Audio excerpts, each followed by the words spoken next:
Savais-tu que tu peux voyager et même travailler au Danemark? Je m'appelle Émilie de Nomad Junkie et aujourd'hui, on va parler du permis vacances-travail au Danemark.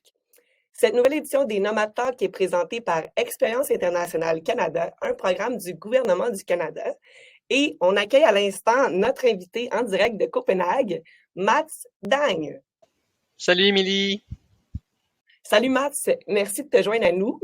Alors, raconte-nous ce qui t'a poussé à partir avec un permis vacances-travail au Danemark et on veut savoir la vraie histoire. La vraie histoire, ouf, c'est quand même une sacrée histoire, je vous dis ça comme ça.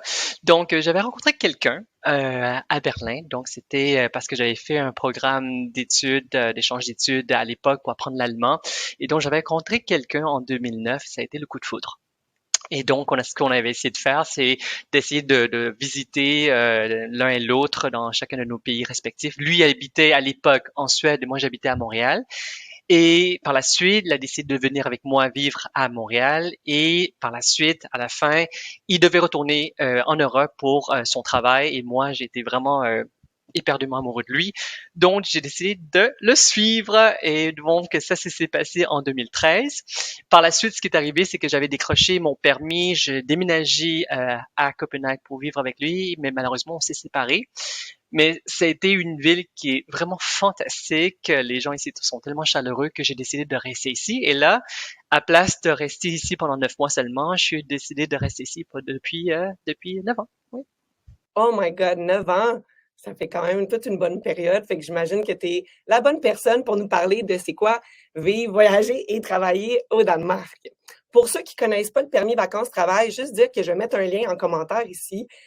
Souvent, le PVT qu'on appelle, on connaît des fois quelqu'un qui a fait en Australie ou moi j'ai fait une année en Nouvelle-Zélande, fait que c'est les destinations les plus connues, mais peu de personnes savent qu'en fait, en tant que Canadien, on a une trentaine de destinations à travers le monde où est-ce qu'on peut faire un permis vacances-travail. Pour trouver les informations, il faut vraiment aller sur le site d'Expérience internationale Canada, un programme du gouvernement du Canada, puis je vais mettre le lien dans les commentaires. Fait que ceux qui ont plus de questions, vous allez pouvoir regarder. Puis aujourd'hui, on est vraiment content de parler justement du Danemark, qui est une destination qu'on ne pense pas nécessairement, qu'on ne sait pas qu'on peut faire un PVT. Fait que les Canadiens peuvent faire un permis vacances-travail de 12 mois là-bas, puis ils peuvent travailler pour une période de 6 mois pendant qu'ils sont au Danemark.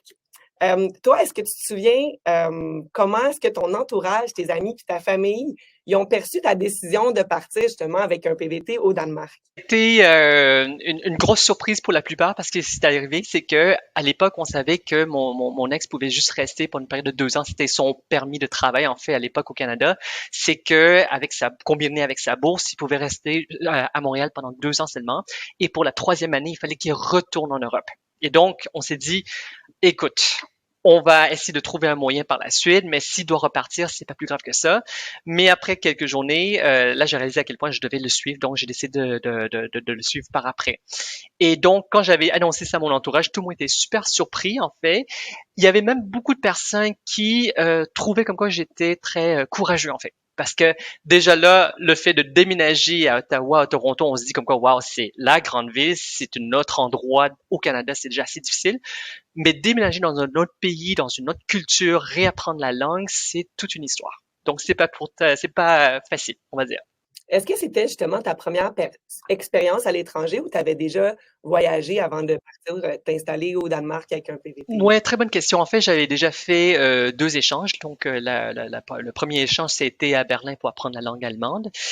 Donc, je suis resté là-bas quelques mois seulement. Et par la suite, j'avais également eu un stage dans le sud de la France, à Toulouse.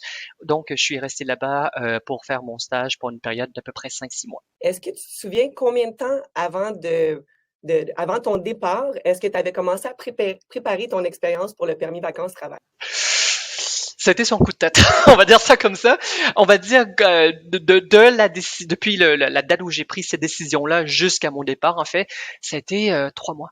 Ça a été 3 mois en fait, et l'expérience en fait pour tout le processus pour la demande, ça a été quand même assez rapide et il n'y a pas eu de problème quoi que ce soit.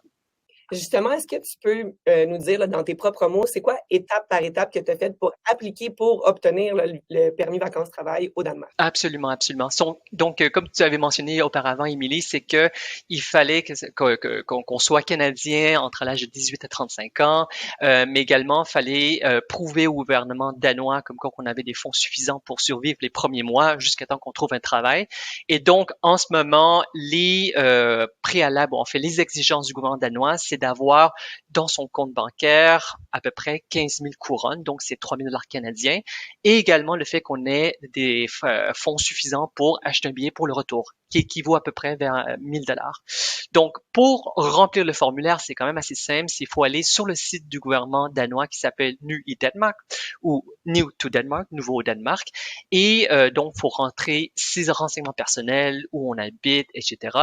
Et par la suite, il faut également payer les frais de traitement, qui est à peu près 1875 couronnes, donc à grosso modo 400 dollars canadiens.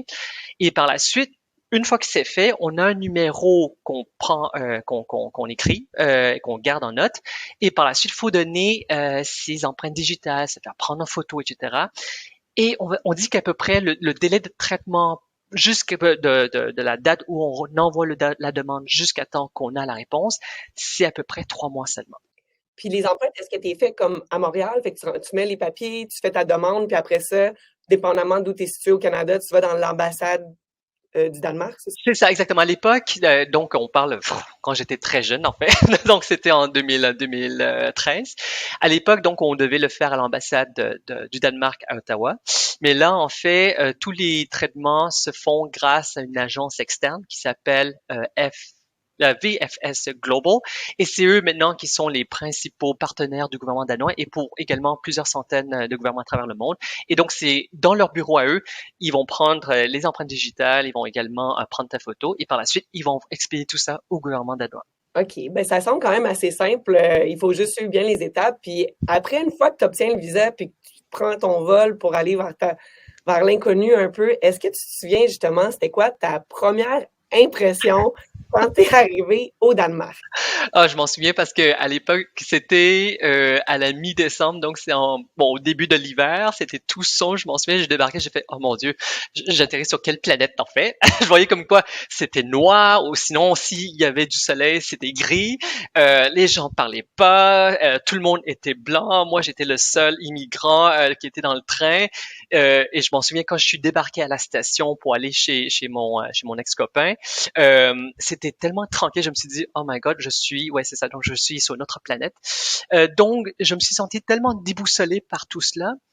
Mais après ça, je m'en souviens avoir découvert ô combien c'était un pays fantastique au niveau de l'architecture, le fait que tout fonctionne très bien ici, que les gens sont tellement respectueux, même si ils ont l'air froids au début, en fait. C'est juste s'imprégner, en fait, de l'atmosphère, du voyage, etc. Parce que la vie, c'est un voyage, en fait. Est-ce qu'une première chose à faire, c'est justement de se trouver un hébergement? Toi, dans ton cas, tu avais peut-être déjà un hébergement, vu que tu avais ton copain qui était là-bas. Mais ça serait quoi des recommandations ou comment est-ce qu'on s'y prend là, si on fait le PVT, puis on arrive au Danemark, on a un petit peu un choc culturel, mais on va tomber en amour avec le pays après. Oui. Comment on trouve un hébergement? C'est une très bonne question, Milly. Merci de la poser, en fait. Et c'est quelque chose que je recommande à tout le monde, ce que je vais vous le dire, ce que je vais vous partager dans quelques instants, parce que je vois plein d'immigrants, en fait, plein d'expats qui viennent à Copenhague. Et le premier truc qu'on remarque, c'est que c'est assez difficile de se trouver un appart. Parce que là, il n'y a pas beaucoup de construction, les loyers sont quand même assez chers. Donc, il y a des sites Internet où on peut se trouver des logements, par exemple Boligportal.dk, également, il y a les groupes Facebook, etc. Donc, moi, ce que je recommande également très fortement, c'est d'aller sur des groupes de Facebook, par exemple, et déjà demander dans Expats in Copenhagen, les francophones à Copenhague, et leur demander, écoutez, moi, je viens avec un PVT, je vais rester pour une période, on va dire, de 10 mois, 12 mois, et donc, je voudrais trouver un appart, donc, dans le centre de Copenhague, à l'extérieur de Copenhague, voici mon budget, est-ce que vous pouvez m'aider? Parce que ce qui arrive, c'est que lorsque, en fait, au Danemark, se trouver un logement, comme trouver un job, c'est vraiment au niveau du networking. Donc, il faut vraiment faire du réseautage. Si on a un réseau, même si c'est des inconnus en fait, les gens sont quand même assez ouverts et ils vont quand même vous aider. Donc, c'est ça qui est très important. Donc, leur dire, par exemple, que on cherche un appart et les gens vont pouvoir nous aider par la suite. Également, deux trucs que je mets en garde, en fait, c'est que on aura, par exemple, des gens qui vont nous donner des offres, etc., puis ils vont dire, ben, il faut payer d'avance avant de la visiter, l'appart, ou j'ai pas le temps de vous faire visiter, donc faut payer quand même. Donc, faut juste faire attention. Ça, c'est du scam. Donc, c'est des arnaques, etc. Donc, jamais, au grand jamais, donner de l'argent avant d'avoir visité un appart, ça, c'est très important. C'est bon à savoir. Puis justement, on parlait de si quelqu'un arrive au Danemark seul, puis on connaît personne, quel truc tu recommandes pour se faire des amis, puis justement développer ce fameux network qui semble si essentiel pour pour s'installer là un peu au Danemark? En fait, il y a plusieurs façons. Moi, par exemple, je donne mon expérience personnelle, c'est que quand je suis arrivé au Danemark, donc j'avais eu la chance de prendre des cours de danois, en fait, et donc on se retrouve dans le même bateau, nous et les autres, donc on est vraiment nouveau dans un nouveau pays, on connaît presque personne, on n'a pas de famille, donc les gens sont très réceptifs à bâtir un réseau à l'intérieur des murs de l'école. Donc, déjà discuter avec nos nouveaux camarades de classe. Également, il y a des groupes qu'on retrouve sur Internet. Par exemple, moi, je suis organisateur d'un groupe qui s'appelle, pour le groupe LGBTQ ici à Copenhague, sur un site qui s'appelle Meetup.com. Et Meetup.com, c'est vraiment un groupe, une plateforme qui nous permet de créer des connexions par le biais, par exemple, des intérêts. Donc, moi, par exemple, qui est un groupe pour les gays et lesbiennes ici à Copenhague, mais sinon, si vous aimez ça, faire du tricotage, vous aimez jouer aux échecs, vous aimez voyager, parler de culture, parler de cuisine, c'est vraiment le groupe idéal pour vous faire des amis. Parfait, on va mettre justement, pour ceux qui nous suivent en live, on va mettre la discussion dans le feed ici. On va aller mettre les liens que tu as mentionnés justement pour les hébergements, comment se trouver un hébergement là-bas. Puis on va aussi mettre les liens pour ces groupes-là, les groupes Facebook, mais aussi les groupes d'intérêt qu'on parle sur Meetup, dont celui que tu organises évidemment. Euh, Parle-nous justement de des différences en fait entre la vie au Canada versus au Danemark. Qu'est-ce qui est le plus frappant ou qui a été le plus frappant pour toi? C'est la vie. C'est l'urbanisme, c'est vraiment tout en fait, mais je vais commencer par la vie, c'est que c'est une vie très sereine ici. Et on remarque la différence parce que au Canada, on a tendance à dire comme quoi, ah, c'est une société où il faut vraiment performer, où il faut vraiment prouver aux autres comme quoi qu'on est meilleur que les autres, par exemple. Au Danemark, c'est le contraire. Au Danemark, c'est du genre, moi, je travaille de 9 heures jusqu'à 2 heures peut-être pour aller chercher nos enfants par la suite et ensuite aller cuisiner ou sortir, prendre par exemple, je sais pas moi, aller à la plage avec nos collègues. Également, c'est que les Danois ont une perception assez sereine, assez des fois naïve de la vie également. Pour eux, la vie doit être vraiment axée sur le hygge.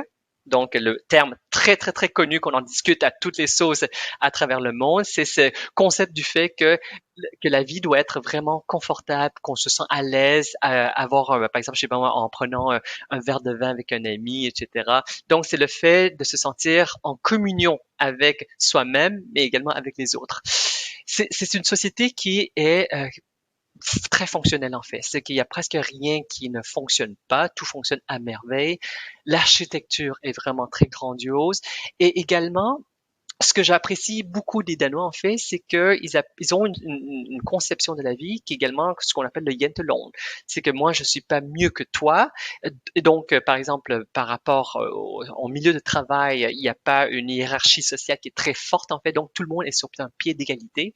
Ce qui fait en sorte que les gens sont très approchables également et ils ont tendance à relaxer par rapport à une vie stressante qu'on peut retrouver dans n'importe ville canadienne. Ça donne vraiment le goût d'y aller puis de vivre un peu cette sérénité et cette communion, définitivement.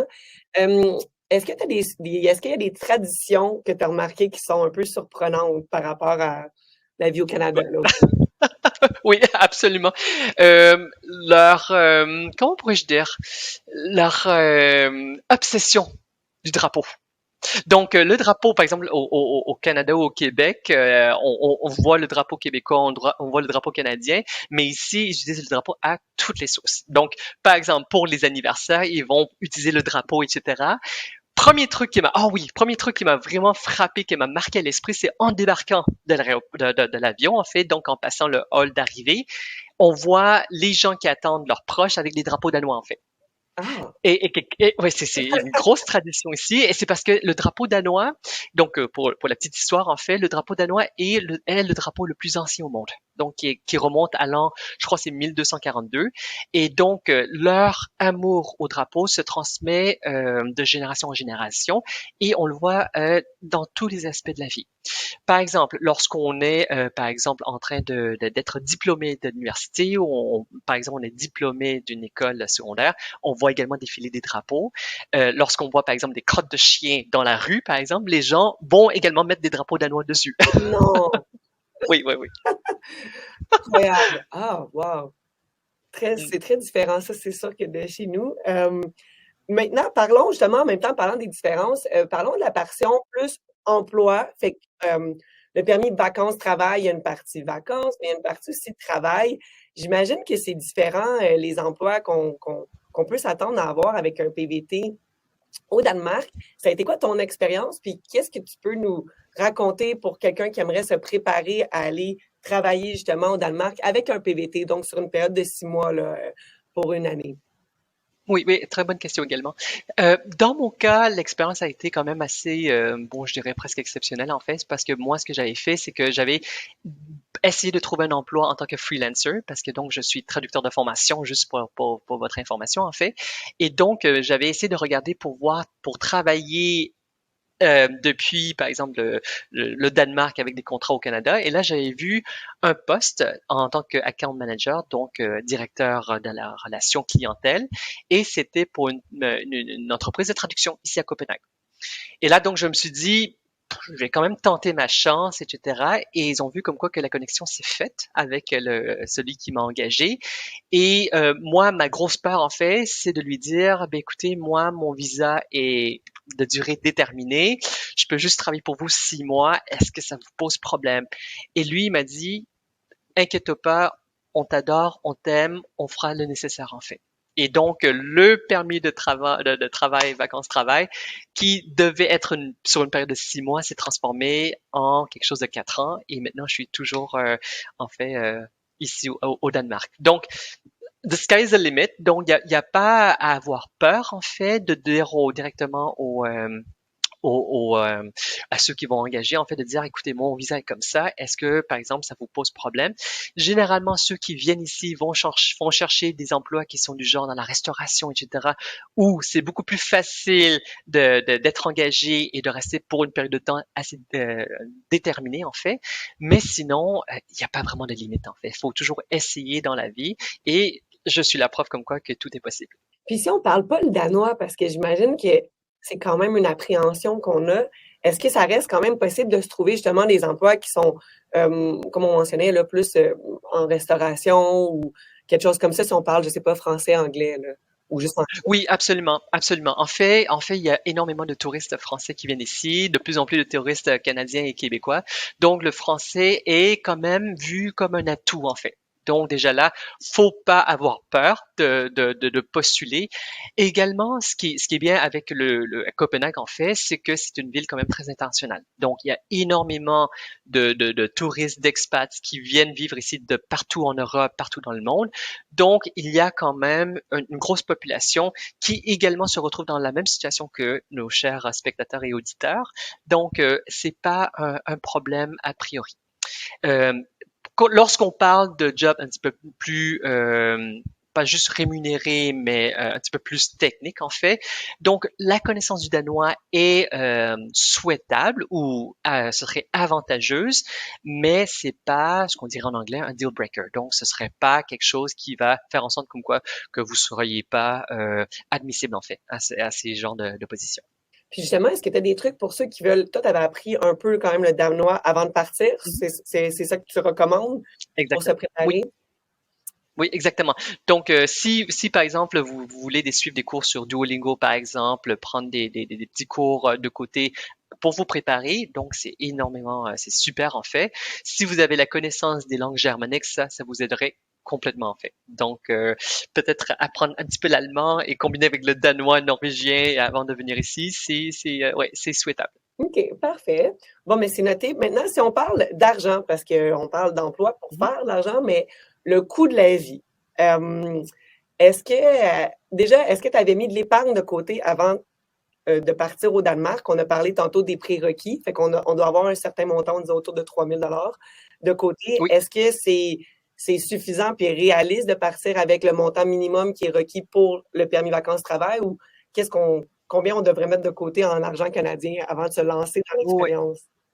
Oui, très bonne question. Donc, 3 000 $, je dirais comme quoi, bon, ça c'est mon expérience personnelle en fait. 3 000 $, ce serait la base. Donc, si on peut économiser davantage, ce serait très souhaitable, mais effectivement, le coût de la vie sous le Danemark, c'est quand même assez élevé. Donc, pour donner un ordre de grandeur, en fait, c'est que moi, généralement, je dis comme quoi qu'au Danemark, c'est à peu près le double de ce qu'on normalement on va payer au Canada. Quand même. Est-ce que tu dirais que l'argent que tu as fait pendant ton permis vacances-travail, c'était suffisant pour couvrir ton coût de la vie au Danemark pendant ton PVT? Oui, absolument, absolument. Donc, également, c'est pour ça que je disais comme quoi que ma position était un petit peu plus avantageuse ou privilégiée par rapport à tant d'autres amis, en fait. C'est que j'avais décroché un emploi qui était quand même assez bien rémunéré, moins rémunéré que par rapport aux Danois en tant que tel, parce qu'ils ont un niveau qui est un petit peu plus élevé. Mais sinon, avec ce que je faisais à l'époque, c'était assez pour couvrir mes dépenses, pour également avoir des épargnes aussi. Si par exemple on décroche un emploi en restauration, c'est sûr comme quoi que au niveau du salaire, ce serait pas aussi élevé, mais on arrive quand même à s'en sortir quand même assez bien, je dirais. OK, parfait. Donc, maintenant qu'on se trouve un emploi au Danemark pour le PVT, on va avoir le goût aussi de mettre des sous, ou du moins d'avoir du temps pour aussi faire la partie permis vacances, la partie vacances, la partie voyage, la partie explorer. Là, d'habitude, c'est qu'est-ce qui nous a attirés dans un pays quand on fait un PVT. Oui. Tu dois maintenant Mhm. bien connaître le Danemark, vu que ça fait quand même plusieurs moments, assez longtemps que tu es là. Est-ce que tu as des coups de cœur, tu as des endroits que tu recommandes aux gens qui veulent partir avec un PVT au Danemark? Qu'est-ce qu'on doit faire quand on n'est pas en train de travailler finalement? Oh, il y a tellement de choses à faire en fait, parce que ce qui est bien avec le Danemark, c'est que c'est quand même assez central par rapport à l'Europe. Également, c'est l'aéroport de Copenhague en fait, c'est le plus grand d'Europe du Nord, donc on a de très bonnes connexions avec beaucoup de villes ici partout en Europe. Et donc, comme tu l'avais mentionné, c'est que lorsqu'on est ici en fait, pourquoi ne pas visiter d'autres villes, d'autres pays quand c'est vraiment pas cher? Pour donner une ordre de grandeur à nos chers spectateurs également, c'est que j'avais fait Copenhague-Lituanie, donc proche de la frontière russe, et j'avais payé 25 $ aller-retour. Et des fois, je me posais la question, genre, comment ils font pour se payer le kérosène, en fait. Ouais, ben, est-ce que justement, ça serait quel genre d'astuces ou des trucs pour voyager pas cher? Parce qu'on reste quand même souvent avec un petit budget quand on est en mode PVT. Mhm. Fait que là, ça serait quoi les vols, comment on appelle, low cost, comme on dit en anglais? Low cost, oui. Low cost? Oui, exactement. Exactement. Donc, on a des vols à bas prix. Donc, avec Ryanair. Donc, Ryanair qui est vraiment l'entreprise, la compagnie aérienne la plus connue, qui est vraiment, c'est vraiment pas cher. C'est avec cette compagnie-là que j'ai voyagé en Lituanie pour 25 $ aller-retour. Sinon, on a également Wizz Air, qui est une entreprise hongroise qui est maintenant l'étoile montante sur le low cost. On a également EasyJet qui existe également. Et EasyJet, c'est beaucoup plus pour l'Europe occidentale. Donc, Londres, Paris, la Suisse, etc. Sinon, il y a également la possibilité de voyager en autobus aussi. Donc, on peut faire, par exemple, Copenhague-Oslo en bus, Copenhague-Hambourg en bus également. Et là, on parle également de 30-40 $. C'est vraiment pas cher. La distance est un petit peu plus longue, mais pas juste la distance, mais au niveau de la durée, en fait. Mais sinon, voilà, je dirais, à partir de Copenhague, il y a plein de destinations à très bon prix. Puis, tu dois en avoir fait pas mal là, de destinations. C'est en partie, quand on est à Copenhague, on l'utilise comme camp de base. Toi, t'es rendu à combien de pays, là? Ou je sais pas si tu les as comptés. Euh, Je les ai comptés. Ouais, depuis que je vis au Danemark, j'ai fait 30 pays. 30 pays. OK. 30 pays. Donc, je viens de revenir, par exemple, de la République tchèque, donc qui m'avait coûté 120 $ aller-retour. Et là, donc, je suis allé faire la randonnée, ils appellent ça dans la Suisse bohémienne, je crois qu'ils s'appelle ça en français. Sinon, j'ai fait également la Bosnie, donc Sarajevo, qui est vraiment l'un de mes plus grands coups de cœur, que je vous recommande fortement également. Et le vol aller-retour coûtait 60 Ah, dollars. c'est incroyable, hein? Ouais, ouais, C'est vraiment une bonne stratégie d'utiliser comme camp de base puis d'explorer l'Europe. Écoute, exactement. finalement, on a parlé là, vraiment de la partie travail, la partie vie au Danemark. Je pense que ton enthousiasme du pays est définitivement contagieux. Ça donne le goût d'appliquer puis de partir demain matin pour aller vivre cette expérience-là de quelques mois au Danemark. Est-ce que tu aurais un conseil à donner à quelqu'un qui est intéressé à aller au Danemark, mais qui est encore hésitant? Qu'est-ce que tu aimerais dire à cette personne-là qui nous écoute, puis qui a le goût de le faire, mais qui se sent un petit peu seul ou déboussolé par cette grande décision? Pour beaucoup, c'est une grande décision. Qu'est-ce que tu aimerais dire à cette personne-là?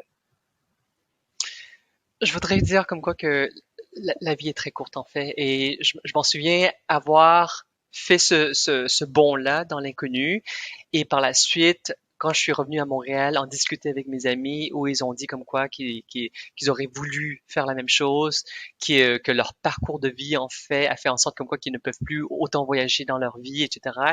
Peut-être c'est avec regret qu'ils le disent, et moi je le dis comme quoi je veux dire, ce programme-là est limité jusqu'à l'âge de 35 ans en fait. On n'a pas 35 ans toute notre vie non plus. Et puis c'est une expérience qui est unique, hein. Je veux dire, je suis la preuve également que en faisant le saut dans l'inconnu, c'est là qu'on réalise à quel point, si on l'a fait et finalement ça n'a pas été conclusif à la fin, ben au moins on l'avait essayé. Mais par contre, si c'est quelque chose qui devient hyper positif, ben on se dit comme quoi une chance que je l'ai fait, ce bond-là dans l'inconnu. Donc, moi, je vous invite très fortement d'utiliser ce programme-là qui est offert aux jeunes Canadiens. C'est pas tous les pays qui Oh, sont admissibles à ce genre de programme. Non, exactement. Donc, faites-le et je vous certifie et je vous le dis comme quoi que ça vaut vraiment la chandelle.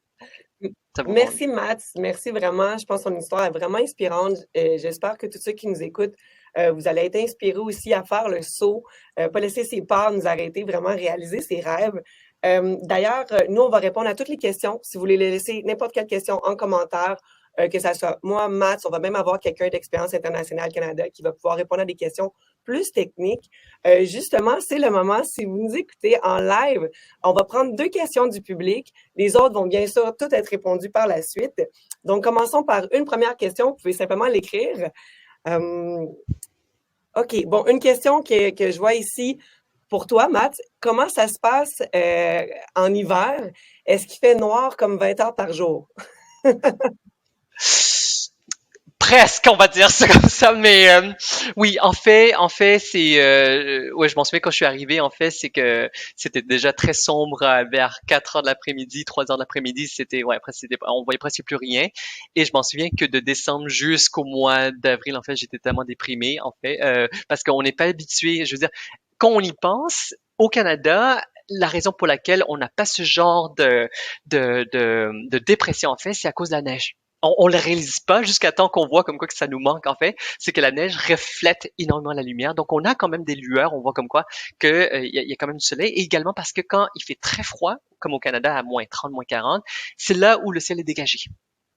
Tandis qu'ici, en fait, on parle de moins 1, plus 5 degrés, donc c'est très ennuagé, c'est très nuageux, et il pleut aussi, il y a de la neige, c'est vraiment de la neige fondante. Donc c'est pas la même Fait qu'il chose. fait moins froid qu'au Canada, mais on est dans une ambiance moins ensoleillée, c'est ça?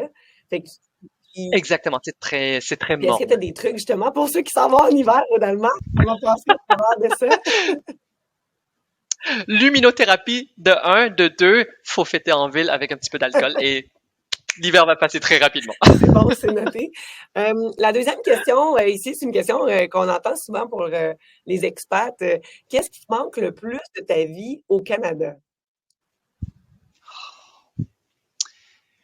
Beaucoup de trucs en fait. C'est de un en fait, c'est la diversité. La diversité culturelle, on voit que, par exemple, à Montréal, à Toronto, je veux dire, Toronto, je crois que c'est 51 à 60% de la population qui est née à l'étranger. Donc, on voit cette diversité culturelle qui manque cruellement. Ici au Danemark, on pense, on regarde, il y a à peu près juste 12% de la population qui vient de notre pays, en fait. Et, par exemple, dans mon ancienne entreprise, l'autre immigrant, en fait, c'était un Polonais. Donc, au niveau de la diversité, déjà, physique, il y en a très peu.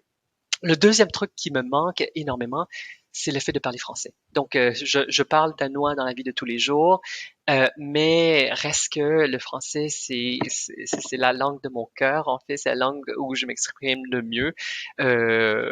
Et puis le troisième, en fait, c'est la poutine. Un classique. Un classique. Ouais, un classique. Écoute, merci Matt. Je vois qu'on a d'autres questions qui rentrent, donc continuez à nous poser vos questions, que vous l'écoutez en live ou un petit peu plus tard. On va vraiment prendre la peine d'y répondre. On va être disponible. Si vous voulez aussi, ceux qui nous écoutent, vous voulez partir en PVT au Danemark ou en fait dans d'autres destinations, vraiment allez visiter le site d'Expérience internationale Canada. On va remettre le lien ici. Puis, Matt, je vais aussi t'inviter à te joindre aux autres Nomad Talk parce que dans cette nouvelle édition, on a d'autres destinations aussi méconnues que le Danemark, autres que l'Australie et la Nouvelle-Zélande, même si on a aussi la Nouvelle-Zélande cette année. On va avoir quelqu'un qui a, comme toi, fait une expérience tellement inspirante. Il va venir nous parler du Japon, une autre personne qui est allée au Chili, en Écosse. Fait qu'on a vraiment des destinations. Donc, c'est un rendez-vous. On va mettre les dates. On espère, Matt, que toi aussi, t'es invité à te joindre à nous pour écouter les autres conférenciers comme toi qui nous partagent leur expérience. Donc, merci à tous. Merci Ouais, encore, c'est Matt. parfait. Merci à toi, Émilie, et à tous nos chers auditeurs, spectateurs. Merci beaucoup pour votre attention. Merci.